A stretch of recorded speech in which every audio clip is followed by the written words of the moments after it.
ಇಬ್ರು ಪಕ್ಕದಲ್ಲಿ ನಿಂತ್ಕೊಳ್ಳಿ. ನೋಡೋಕೆ ಎಷ್ಟು ಚೆನ್ನಾಗೈತೆ ಜೋಡಿ, ಮುದ್ದಾಗಿದ್ದೀರಾ. ವೇದವತಿ, ಇಷ್ಟು ಕಾಲ ನಿಂದೇ ಮೇಲ್ಗೈ ಆಯ್ತು.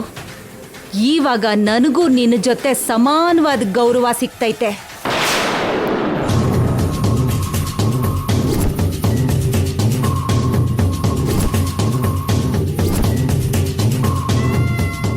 ಏನು ಹಂಗ್ ಶಾಕಲ್ಲಿ ನಿಂತಿದ್ಯಾ?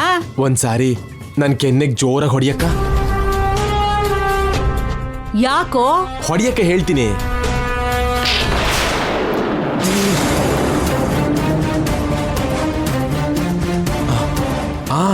ನಮ್ಮ ಅಲೇಖ್ಯ ಕತ್ತಿಗೆ ಆ ಶ್ರೀಕರೇ ತಾನಾಗ್ತಾನೆ ತಾಳಿ ಕಡ್ದ ಅಂತ ಇಷ್ಟು ವರ್ಷ ಅನ್ಕೊಂಡಿದ್ದೆ. ತಮ್ಮ ಕೈವಾರದಿಂದ ಹಾಗೆ ನಡೀತು ಅಂತ ಈ ಫ್ಲಾಶ್ ಬ್ಯಾಕ್ ಕೇಳಿದ್ಮೇಲೆ ಗೊತ್ತಾಯ್ತು. ಒಬ್ಬ ವ್ಯಕ್ತಿ ಹೆಸರು ಪ್ರತಿಷ್ಠೆನ, ಕೀರ್ತಿ ಗೌರವನ ಸಂಪಾದಿಸ್ಬೇಕು ಅಂದ್ರೆ ವೇದವತಿಯಂಗೆ ಒಳ್ಳೆ ಜಾತಕದಲ್ಲಿ ಹುಟ್ಟಿರ್ಬೇಕು.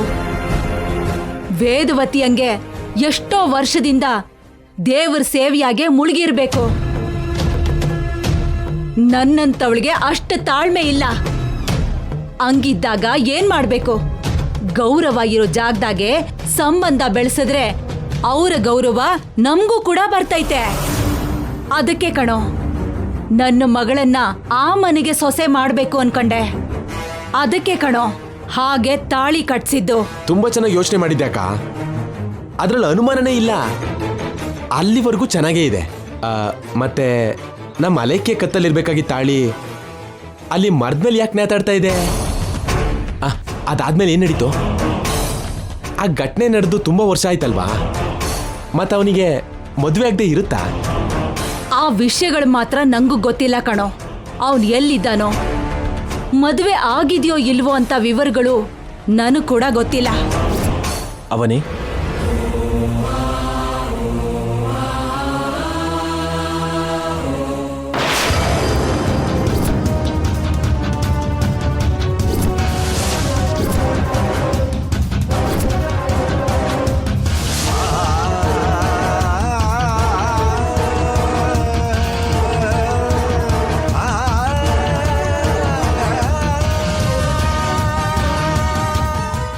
ಬಾವ ಹೀಗಾಯ್ತು? ತಾಳಿ ಕಟ್ಟಾಗೋದು ಅಂದ್ರೇನು? ನಮ್ಮಿಬ್ರ ಮಧ್ಯ ದೂರ ಬರುತ್ತೆ ಅಂತ ಈ ರೀತಿಯಲ್ಲಿ ದೇವ್ರು ನನ್ನನ್ನು ಎಚ್ಚರಿಸ್ತಾ ಇದ್ದಾರಾ? ನಾನ್ ನಿನ್ನನ್ನು ಬಿಟ್ಟು ಹೋಗ್ತೀನಿ ಅಂತ ಎಲ್ರ ಮುಂದೆ ಮಾತು ಕೊಟ್ಟಿದ್ದಕ್ಕೆ ಹೀಗಾಯ್ತಾ? ಯಾಕೆ ಹೀಗಾಯ್ತು ಬಾವ? ನನಗೆ ತುಂಬಾ ಭಯ ಆಗ್ತಾ ಇದೆ. ಅವನೇ ಫೋಟೋ ಫ್ರೇಮ್ ಸಿಕ್ಕಾಕೊಂಡು ಹೀಗಾಯ್ತು, ಅದಕ್ಕೆ ಯಾಕೆ ಅನಾವಶ್ಯಕವಾಗಿ ಭಯ ಪಡ್ತಿದ್ಯಾ? ಹೀಗಾಗೋದು ಅಶುಭ, ಅಪಶಕ್ನ ಬಾವ. ಅಮ್ನವ್ರು ನಂಗೆ ತುಂಬಾ ದೊಡ್ಡ ಪರೀಕ್ಷೆನೇ ಇಡ್ತಾ ಇದ್ದಾರೆ ಬಾವ. ಏನೂ ಆಗಲ್ಲ, ಭಯ ಪಡ್ಬೇಡ.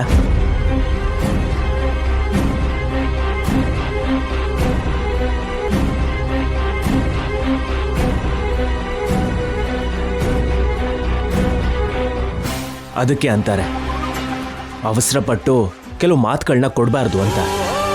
ನೀನು ಹೇಳ್ದಾಗೆ ಅದ್ರ ಪ್ರಭಾವದಿಂದನೇ ಹೀಗಾಯ್ತು ಅನ್ಸತ್ತೆ. ಇರು ಬಾವ, ನಾನು ಹೋಗಿ ತಾಳಿ ಸರಿ ಮಾಡ್ಕೊಂಡು ಹಾಕೊಂಡ್ಬರ್ತೀನಿ. ನಾನಿಲ್ದೇನೆ ಅವನಿ ಬದುಕೋದಿಲ್ಲ.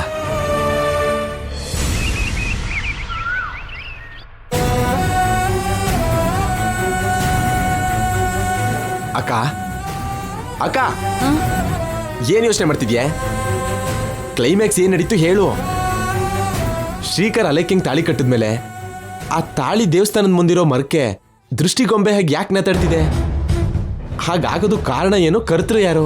ಅನ್ನಪೂರ್ಣ ದೇವಿಯ ಆಶೀರ್ವಾದ ಪೂರ್ತಿಯಾಗಿ ಇರೋ ಆ ಮನೆಗೆ ನನ್ನ ಮಗಳು ಸೊಸೆಯಾಗಿ ವೇದವತಿ ಹಾಗೆ ಹೆಸರು ಪ್ರಖ್ಯಾತಿನ ಸಂಪಾದಿಸ್ಕೊಂಡು ಜನರ ಹತ್ರ ಜೈಕಾರ ಹಾಕಿಸ್ಕೋಬೇಕು ಅಂತ ತುಂಬಾ ಆಸೆ ಪಟ್ಟು ತಾಳಿನೇನೋ ಕಟ್ಟಿಸ್ಬಿಟ್ಟೆ.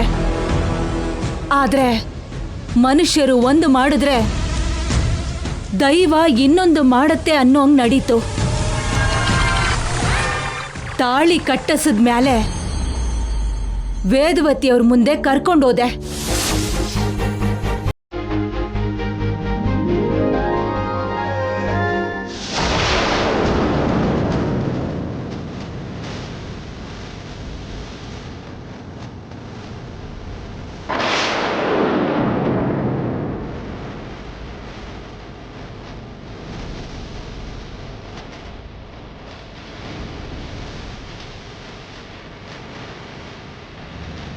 ಈ ಜೋಡಿ ಕೂಡ ಆಶೀರ್ವಾದ ಮಾಡಿ.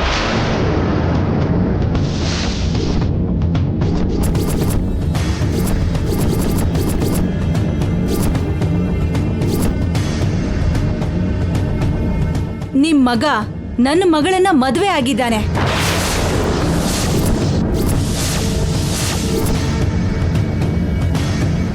ವೇದವತಿಯವರ ಮಗ ನನ್ನ ಮಗಳ ಕುತ್ತಿಗೆಗೆ ತಾಳಿ ಕಟ್ಬಿಟ್ಟವನೆ.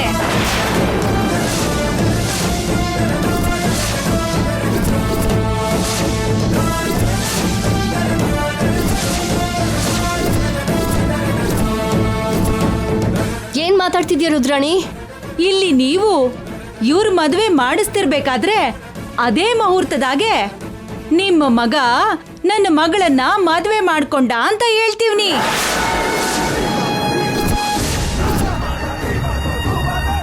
ಅಮ್ಮ ಅಮ್ಮ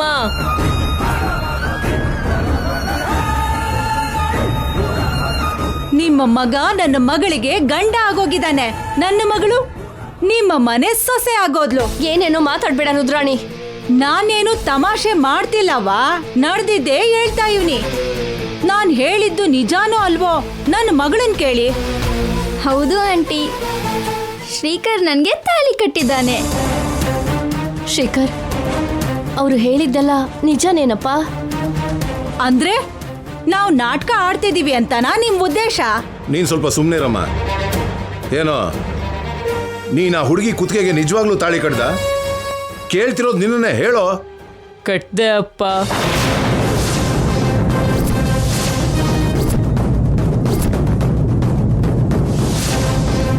ನಾನೇನು ಸುಳ್ಳು ಹೇಳಲಿಲ್ಲ ಅಂತ ಇವಾಗ ಎಲ್ರಿಗೂ ಅರ್ಥ ಆಯ್ತಲ್ವಾ? ಇವಾಗ ನನ್ನ ಮಗಳ ಪರಿಸ್ಥಿತಿ ಏನು? ನೀವು ಇಡೀ ಊರ್ಗೆ ನ್ಯಾಯ ಹೇಳ್ತೀರಾ ಅಲ್ವಾ? ಹಾಗೇನೆ ನಮಗೂ ನ್ಯಾಯ ಕೊಡಿ. ನೋಡು ರುದ್ರಾಣಿ, ನನ್ನ ಮಗ ಏನೋ ಗೊತ್ತಿಲ್ಲದೆ ಹಾಗೆ ಕಟ್ಟಿರ್ತಾನೆ.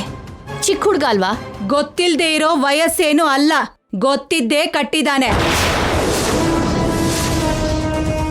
ನೀವೆಲ್ಲ ಹಂಗೆ ಸುಮ್ಮನೆ ನೋಡ್ತಾ ಇದ್ದೀರಲ್ಲ. ಬೇರೆ ಊರ್ನವ್ರು ಬಂದು ನಿಮ್ ಊರಿನ ಮುಖ್ಯಸ್ಥೆ ಆಗಿರೋ ಈ ರುದ್ರಾಣಿ ಮಗಳಿಗೆ ಏನ್ ನ್ಯಾಯ ಕೊಡ್ತಿರೋ ಕೊಡಿ.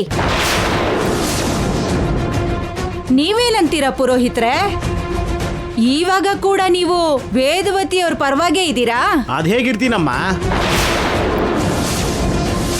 ಒಳ್ಳೇದನ್ನ ಒಳ್ಳೇದು ಅಂತ, ಕೆಟ್ಟದ್ದನ್ನ ಕೆಟ್ಟದ್ದು ಅಂತ ಹೇಳಬೇಕಲ್ವಾ? ಅಮ್ಮ ವೇದವತಿ ಅವರೇ, ನಿಮ್ಮ ಮಗ ರುದ್ರಾಣಿಯವರ ಮಗಳ ಕತ್ತಿಗೆ ತಾಳಿ ಕಟ್ಟಿದ್ದಾನೆ ಅಂದರೆ ಇಬ್ಬರಿಗೂ ಮದುವೆ ಆದ ಹಾಗೆ.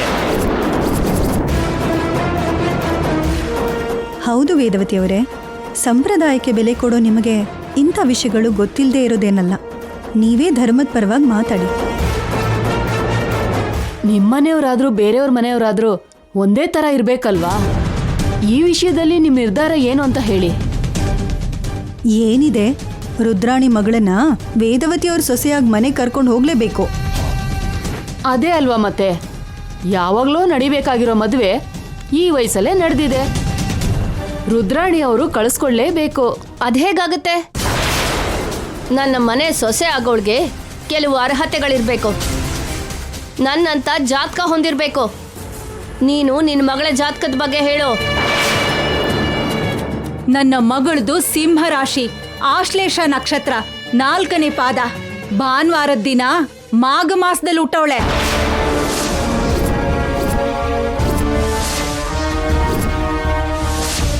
ನನ್ನ ಮಗಳದು ಅದ್ಭುತವಾದ ಜಾತಕ, ಯಾವ ಸಮಸ್ಯೆನೂ ಇಲ್ಲ. ನನ್ನ ಮಗಳು ಯಾವ ಮನೆಗೆ ಕಾಲಿಡ್ತಾಳೋ ಆ ಮನೆಗೆ ಒಳ್ಳೇದಾಗ್ತೈತೆ, ಸಂತೋಷವಾಗಿರ್ತಾರೆ. ಆದ್ರೆ ನಮಗ್ ಬೇಕಾಗಿರೋ ಜಾತಕ ಅದಲ್ಲ.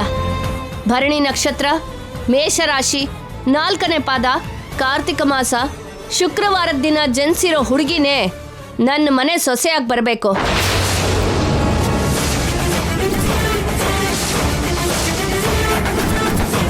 ಅಂತ ಸೊಸೆನೇ ನಮ್ಮ ಮನೆಗೆ ಕಾಲಿಡಬೇಕು. ಯಾಕೆ ಅಂದರೆ ಅಮ್ಮನವರು ಪೂಜೆ ಮಾಡಬೇಕು ಅಂದರು, ಪ್ರಸಾದ ಮಾಡಬೇಕು ಅಂದರು, ನಮ್ಮ ಆಚಾರನ ಮುಂದುವರ್ಸ್ಕೊಂಡು ಹೋಗಬೇಕು ಅಂದರು ನನ್ನಂಥ ಜಾತಕ ಹೊಂದಿರೋ ಹುಡುಗಿನೇ ಆಗಿರಬೇಕು. ಅಂತ ಜಾತಕ ಅಲ್ಲ ಅಂದಮೇಲೆ ನಾನು ಯಾವುದೇ ಪರಿಸ್ಥಿತಿಲೂ ಒಪ್ಕೊಳ್ಳೋ ಮಾತಿಲ್ಲ. ಕೇಳಿಸ್ಕೊಳ್ಳಿ, ಎಲ್ರೂ ಕೇಳಿಸ್ಕೊಳ್ಳಿ. 16 ಊರಿಗೆ ದೊಡ್ಡ ವ್ಯಕ್ತಿ ಎಂತ ತೀರ್ಪು ಕೊಡ್ತಿದ್ದಾಳೋ ಕೇಳಿಸ್ಕೊಳ್ಳಿ. ಇದು ನ್ಯಾಯವಾಗಿದೆಯಾ? ನೀವೇ ಹೇಳಿ. ವೇದವತಿಯವರೇ, ನಿಮಗೆ ಬೇಕಾಗಿರೋ ಅರ್ಹತೆಗಳು ಏನಾದರೂ ಇರ್ಬೋದು. ಹಾಗಂತ ಈ ಸಮಯದಲ್ಲಿ ನೀವು ಹೀಗೆ ಮಾತಾಡೋದು ಪದ್ಧತಿ ಅಲ್ಲ. ನನ್ನಂತ ಜಾತಕ ಹೊಂದಿರೋ ಹುಡುಗಿ ನನ್ನ ಮನೆಗೆ ಸೊಸೆಯಾಗಿ ಬರಲಿಲ್ಲ ಅಂದ್ರೆ ಅಲ್ಲಿ 10 ಊರಿಗೆ ಅನ್ಯಾಯ ಆಗುತ್ತೆ ರೀ. ಚಿಕ್ಕ ಮಗನಿಗೆ ಬರ್ಲಿಲ್ಲ ಅಂದ್ರೆ ನಿಮ್ಗೆ ದೊಡ್ಡ ಮಗ ಇದಾನಲ್ವಾ, ಆ ಹುಡುಗನಿಗೆ ಟ್ರೈ ಮಾಡ್ಕೊಳ್ಳಿ. ರುದ್ರಾಣಿಯವ್ರು ಹೇಳ್ತಿರೋದು ನ್ಯಾಯವಾಗಿದೆ. ಅಷ್ಟಕ್ಕೂ ನೀನ್ ಯಾಕೋ ಹೀಗೆ ಮಾಡಕ್ ಹೋದೆ? ಬುದ್ಧಿ ಇದೆಯಾ ನಿನ್ಗೆ? ಇದೇನಾದ್ರೂ ಚಿಕ್ಕ ವಿಷಯ ಅನ್ಕೊಂಡಿದ್ಯಾ? ನೀವು ಆಟ ಆಡೋ ಆಟ ಅನ್ಕೊಂಡಿದ್ಯಾ? ಮಗನೇ, ಗೊತ್ತಿಲ್ಲದೆ ಕಟ್ಟಿದ್ಯಾ, ಇಷ್ಟಪಟ್ಟೆ ಕಟ್ಟಿದ್ಯಾ ಶ್ರೀಕರ್? ಇವರೇ ಬಲವಂತವಾಗಿ ಕಟ್ಟಿಸ್ಬಿಟ್ರು.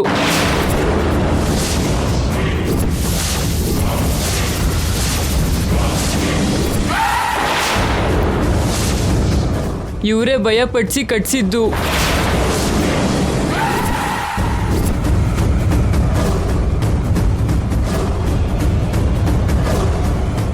ನಾನು ಕಟ್ಟಲ್ಲ ಆಂಟಿ, ಬೇಡ ಆಂಟಿ ಅಂತ ಎಷ್ಟೇ ಹೇಳಿದ್ರು ಅವರು ಬಲವಂತ ಮಾಡಿ ಕಟ್ಸೇ ಬಿಟ್ರು.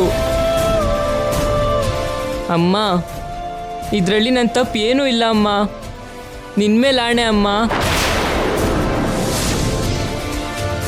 ಯಾಕೆ ಹೀಗೆ ಮಾಡ್ದೆ ರುದ್ರಾಣಿ? ನಿನ್ನ ಮಗ ಸುಳ್ಳು ಹೇಳ್ತಾವನೆ.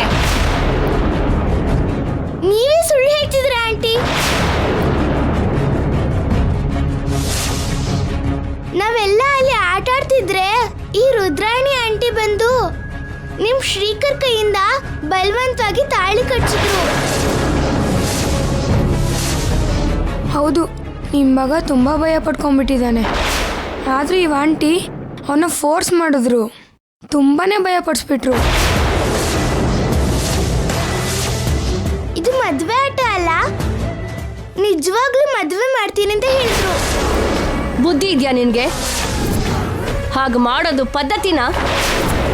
ನೀನು ಮಾಡಿದ್ದು ಮದುವೆ ಹೇಗಾಗುತ್ತೆ? ಈ ಬಲವಂತದ ಮದುವೆ ನಡೆಯಲ್ಲ. ಆದ್ರೂ ಇದು ಮದುವೆ ಮಾಡ್ಕೊಳ್ಳೋ ವಯಸ್ಸಾ? ಯಾಕೆ ಇಷ್ಟೊಂದು ಕೆಟ್ಟದಾಗ ಯೋಚನೆ ಮಾಡಿದ್ದೀರಾ? ವೇದವತಿ ಅವರು ನಮ್ಮೂರಿಗೆ ಅವಾಗವಾಗ ಬರೋ ಅತಿಥಿಗಳು. ನೀವು ಮಾಡಿರೋ ಕೆಲಸ ನಮ್ಮೂರಿಗೆ ಎಷ್ಟು ಅಗೌರವ. ಪವಿತ್ರವಾದ ದೇವಸ್ಥಾನದಲ್ಲಿ ಯಾಕಮ್ಮ ಇಂಥ ಯೋಚನೆಗಳು? ನೀವ್ ಮಾತಾಡಬೇಡಿ ಪುರೋಹಿತ್ರೆ. ನ್ಯಾಯ ಯಾವ ಕಡೆ ಇರುತ್ತೋ ಆ ಕಡೆನೇ ಮಾತಾಡ್ತೀನಮ್ಮ. ಯಾಕೆ ಮಾತಾಡಬಾರ್ದು? ನೀವು ಯಾವ ಉದ್ದೇಶದಿಂದ ಇದೆಲ್ಲ ಮಾಡಿದ್ರಿ? ನಿಮ್ಮಲ್ಲಿ ಯಾವ ಸ್ವಾರ್ಥ ಆವರಿಸಿ ಇಂಥ ಕೆಲಸ ಮಾಡಿದ್ರಿ? ನಿಮ್ ಕಡೆ ನ್ಯಾಯ ಇದೆ ಅಂತ ನಿಮ್ ಪರವಾಗಿ ಮಾತಾಡಿದ್ದಕ್ಕೆ ನಮಗ್ ಒಳ್ಳೆ ಬುದ್ಧಿ ಕಲ್ಸಿದ್ರಿ. ನಿಮ್ಮ ಪರವಾಗಿ ಮಾತಾಡಿ ನಮ್ಮ ಮರ್ಯಾದೆನೆ ಕಳ್ಕೊಂಡಾಗಾಯ್ತು. ನಿಮ್ ದುಡ್ಡಿಗೆ ನಿಮ್ ಪರಂಪರೆಗೆ ನಮ್ಮೂರಲ್ಲಿ ಯಾರೂ ಸರಿ ಹೋಗಲ್ಲ. ಆದ್ರೂ ನೀವು ಮಾಡಿದ್ದು ತುಂಬಾ ತಪ್ಪು ಅಮ್ಮವ್ರೆ. ಅಮ್ಮ, ಊರಿನ ಪರವಾಗಿ ನಡೆದಿದ್ದಕ್ಕೆ ನಾವು ಕ್ಷಮಾಪಣೆ ಕೇಳ್ತಿದ್ದೀವಿ, ಕ್ಷಮಿಸಿ. ಈಗ ನೀವು ಏನು ಹೇಳ್ತಿರೋ ಅದನ್ನೇ ಪಾಲಿಸ್ತೀವಿ, ಅದೇ ನ್ಯಾಯ. ನನ್ನ ದೃಷ್ಟಿಲಿ ಬಲವಂತವಾದ ಮದುವೆನೇ ಅಲ್ಲ. ಶ್ರೀಕರ್, ನೀನು ಕಟ್ಟಿದ ತಾಳಿನ ತೆಗೆದುಹಾಕೋ.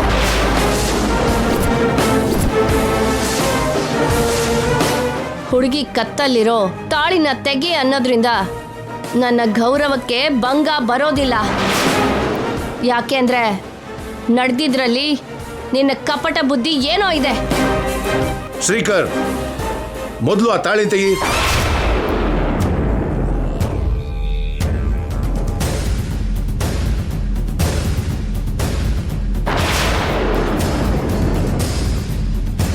ಬೇಡ ಶ್ರೀಕರ್, ದಯವಿಟ್ಟು ಬೇಡ ಶ್ರೀಕರ್. ಬೇಡ ಶ್ರೀಕರ್, ಬೇಡ ಶ್ರೀಕರ್. ಪಾಪ, ನನ್ನ ಮಗಳು ಬೇಡ ಅಂತಿದ್ದಾಳಲ್ವಾ? ಬೇಡ ಅಂತ ಹೇಳಿ ವೇದವತಿ ಅವರೇ. ನೀನಿನ್ನೇನು ಮಾತಾಡ್ಬೇಡ. ಶ್ರೀಕರ್, ಬೇಡ ಶ್ರೀಕರ್, ಬೇಡ ಶ್ರೀಕರ್.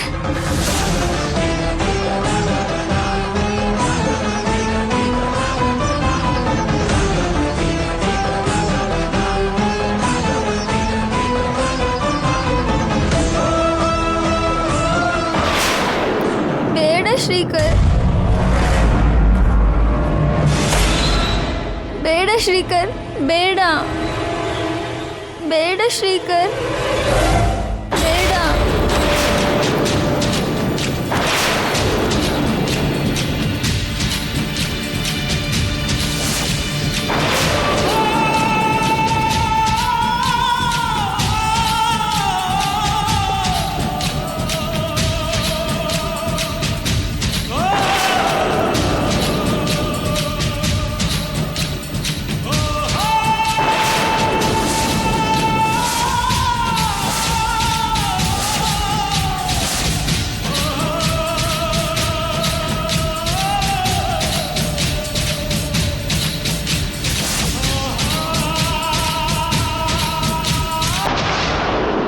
ಇನ್ನೊಂದು ಸಾರಿ ಇಂಥ ಕೆಲಸ ಮಾಡಿದೆ ಅಂದ್ರೆ ಮರ್ಯಾದೆ ಇರೋದಿಲ್ಲ. ಬನ್ರಿ ಹೋಗೋಣ.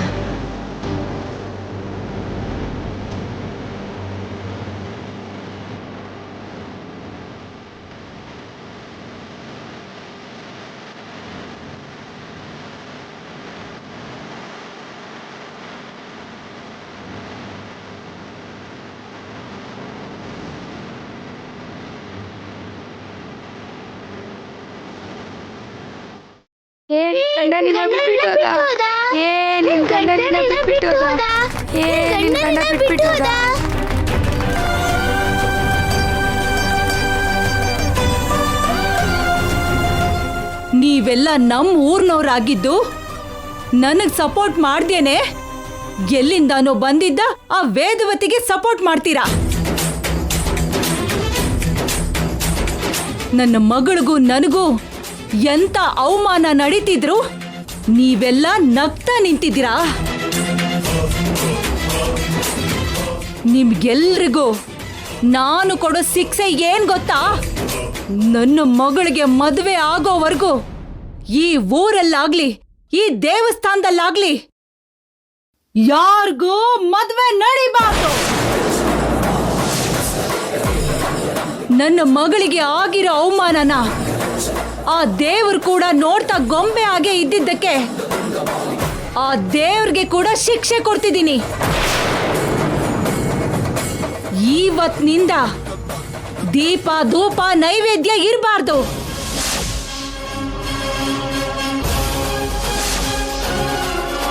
ಅಭಿಷೇಕ ನಡಿಬಾರ್ದು. ದೇವಸ್ಥಾನದೊಳಗೆ ಯಾರು ಕಾಲಿಡಬಾರ್ದು. ದೇವಸ್ಥಾನ ಮುಚ್ಚಿಬಿಡಿ. ಏನಮ್ಮ ಇಂಥ ಅನ್ಯಾಯವಾದ ನಿರ್ಧಾರ? ನನ್ನ ಮಾತನ್ ಯಾರಾದ್ರೂ ಧಿಕ್ಕರಿಸಿದ್ರೆ ಅವರ ಸಾವನ್ನ ನೋಡ್ತೀನಿ.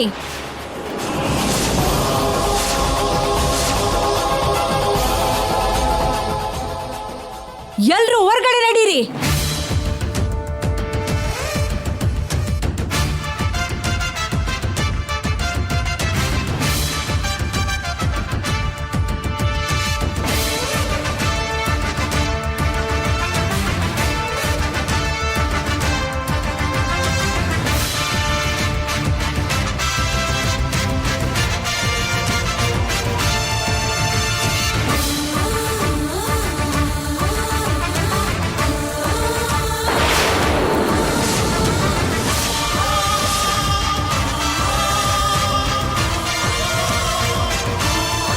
ನಾನ್ ಹಾಕಿರೋ ಗೆರೆನ ದಾಟ್ದವರಿಗೆ ಮರಣ ಶಿಕ್ಷೆನೆ.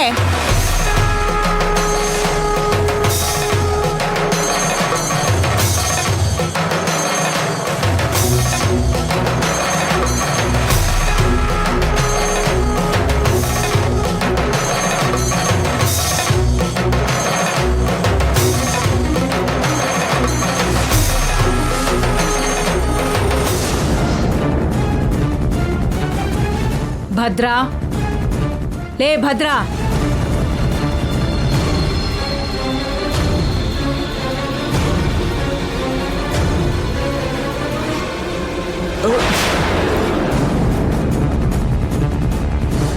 ಅಕ್ಕ ನೀನ್ ಹೇಳಿದ್ದೆಲ್ಲ ಸಿನಿಮಾ ತರ ಇದೆ ಅಕ್ಕ. ಇಷ್ಟು ಡೀಟೇಲ್ ಆಗಿ ಇದಕ್ಕಿಂತ ಮುಂಚೆ ನಂಗೆ ಯಾವತ್ತೂ ಹೇಳಿದ್ವಲ್ಲಕ್ಕ. ಸಮಯ ಸಂದರ್ಭ ಬಂದಾಗ ಹೇಳ್ತಾರೆ ಹೊರತು ಯಾವಾಗ ಬೇಕೋ ಅವಾಗ ಹೇಳ್ತಾರಾ? ಹಾಗಾದ್ರೆ ಆ ರೀತಿಲಿ ದೇವಸ್ಥಾನ ಮುಚ್ಚಿತು ತಾಳಿ ನೇತಾಡ್ತಿದೆ ಅಂತ ಆಯ್ತು. ಆಗ ಊರ್ನೋರು ನನಗೆ ಸಪೋರ್ಟ್ ಆಗಿ ನಿಲ್ಲಿಲ್ಲ. ಅದಕ್ಕೆ ನನ್ನ ಮಗಳ ಮದುವೆ ಆಗೋವರೆಗೂ ಯಾರ ಮದುವೆನೂ ನಡಿಬಾರ್ದು ಅಂತ ಆಜ್ಞೆ ಹೊರಡಿಸ್ದೆ. ಅದನ್ನ ಎಲ್ರೂ ಶಿರಸ ಪಾಲಿಸ್ತಾವ್ರೆ. ಈ ವಿಗ್ರಹ ಇರೋದಕ್ಕೆ ಆ ವೇದವತಿಗೆ ಗೌರವ, ವೇದವತಿ ಮಾತಿಗೆ ಬೆಲೆ ಬಂತು. ಈಗ ಇದು ನನ್ನ ಹತ್ರಕ್ಕೆ ಬಂದೈತೆ.